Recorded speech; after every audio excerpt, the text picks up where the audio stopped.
The theater lights slowly dim until only a soft spotlight remains on the center of the stage. A hush spreads through the packed auditorium as Lucas, a 27-year-old aspiring singer, walks out with careful, almost hesitant steps. His palms are sweaty, and he keeps wiping them nervously on his jeans.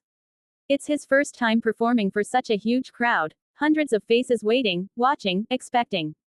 Lucas tries to smile, but his lips tremble. He lowers his gaze to the microphone he's holding, his knuckles turning white from gripping it too tightly. He can hear his heartbeat echoing in his ears, louder than the cheering that welcomed him just moments before.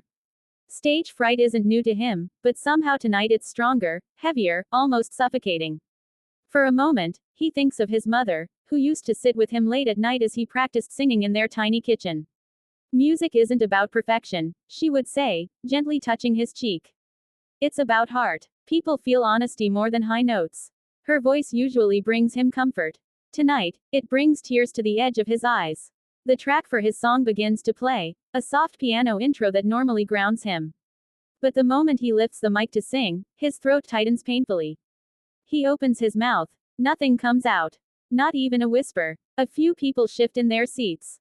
One judge leans forward with concern. Lucas lowers the mic, humiliated, his shoulders sagging. He's seconds away from apologizing and walking off the stage when a delicate, unexpected sound breaks through the silence, a soft, trembling note from a violin. Lucas turns, surprised, and sees a small figure emerging from the shadows.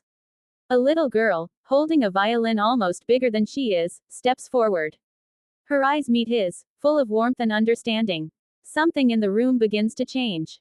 From the dim corner of the stage, the small figure slowly steps into the light. The audience murmurs softly, confused but curious.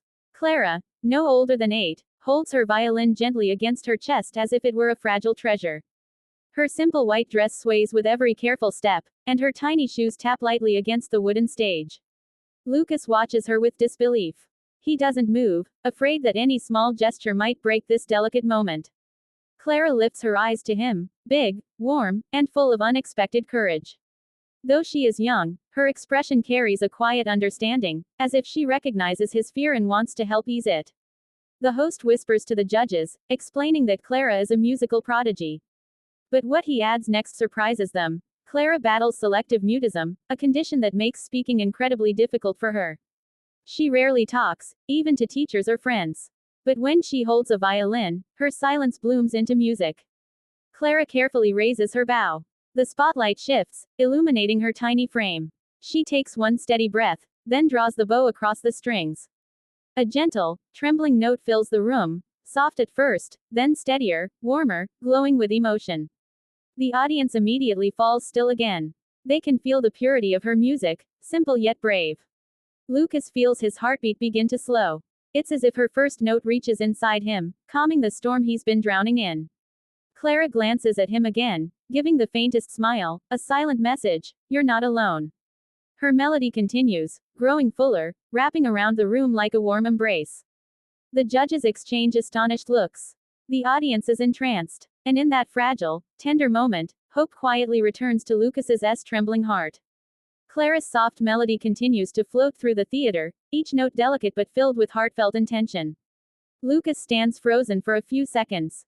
Still stunned that this tiny girl has stepped forward for him, without being asked, without hesitation. Her courage touches something deep inside him. He lifts the microphone slowly, swallowing hard.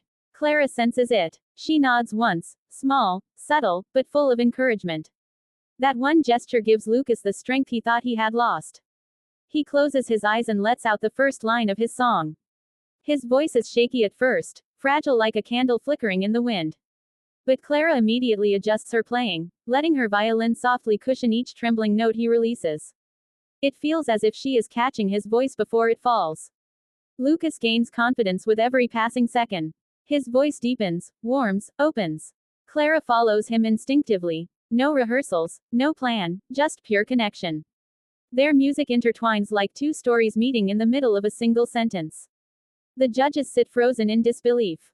They know spontaneous duets can be messy, uneven, but this feels rehearsed, destined.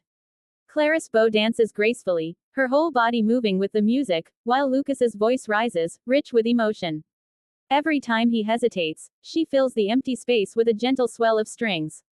Every time her melody quiets, he steps forward vocally, guiding them both. The performance becomes a conversation, a dialogue of heart and soul. It's the kind of moment that happens once in a lifetime, the kind that can't be manufactured or repeated. Backstage, crew members wipe their eyes. Audience members grip their seats, breathless. The little girl and the frightened singer are creating something magical, something no one saw coming. As the final note hangs trembling in the air, Lucas lets his voice fade gently, almost afraid to disturb the stillness surrounding them. Clara draws her bow slowly across the strings, ending the melody with a soft, lingering whisper of sound. Then, nothing. Silence. Complete and breathtaking. Lucas opens his eyes, breathing hard, his chest rising and falling. He looks down at Clara, who lowers her violin shyly, almost hiding behind it. They wait, unsure, suspended in that fragile moment between hope and fear. The entire theater is frozen. Hundreds of people sit motionless, as if a single breath would break the spell the two of them created. The judges stare wide-eyed, hands pressed to their mouths. Even the usually stern judge in the middle looks like he's fighting tears. Then, somewhere in the front row, a quiet sob escapes, a raw, unfiltered sound of someone touched to their core. It's enough to unlock everything. Suddenly the room erupts. The audience rises to their feet in a wave of emotion, clapping, cheering, crying. Some people press their hands to their hearts. Others wipe their faces as tears fall freely. Parents hug their children tighter, moved by the innocence and bravery they witnessed on stage. The applause grows louder, almost thunderous, echoing through the theater like a heartbeat. Lucas breaks. A tear slips down his cheek. He had walked on stage moments ago believing he would fail, yet here he stands in a standing ovation he never imagined. He looks at Clara, overwhelmed. "Thank you," he whispers, voice cracking. Clara gives him a shy, tender smile, her eyes sparkling with pride and relief. Without a single spoken word, she had helped him reclaim his voice, and together they moved an entire audience to tears. Backstage, the noise of the cheering audience fades into a soft, distant echo as Lucas and Clara step behind the curtains. The crew rushes toward them, some with tissues, some with stunned expressions, as if they've just witnessed something sacred. Lucas kneels down to Clara's height, his eyes still glossy with tears he hasn't finished shedding. Clara stands quietly, clutching her violin to her chest. She isn't used to being the center of attention, but in this moment, she doesn't seem frightened. Instead, she watches Lucas with gentle curiosity, sensing the weight of what they just experienced together. Clara's mother steps forward, emotion trembling in her voice, and explains softly, she doesn't usually approach strangers. She hardly speaks, but she saw you struggling. She said she felt she needed to help. Her eyes fill with tears as she adds, I've never seen her walk onto a stage like that. Lucas's breath catches. He looks at Clara again, overwhelmed by her bravery. You didn't just help me, he says, voice cracking. You saved my dream. He places a hand on his heart. I'll never forget what you did. Clara's response is small but profound. She opens her violin case and places her bow gently in Lucas's hand, a symbolic gesture, her silent way of saying we shared this moment. Within hours, clips of their duet explode online. Millions watch, replay, cry, comment about kindness, courage, and connection. A young girl who rarely speaks becomes a voice of hope, and a singer who nearly gave up finds newfound strength. From that night onward, their lives change, not because of fame, but because two strangers dared to lift each other up when it mattered most. Their duet wasn't planned. It was destiny.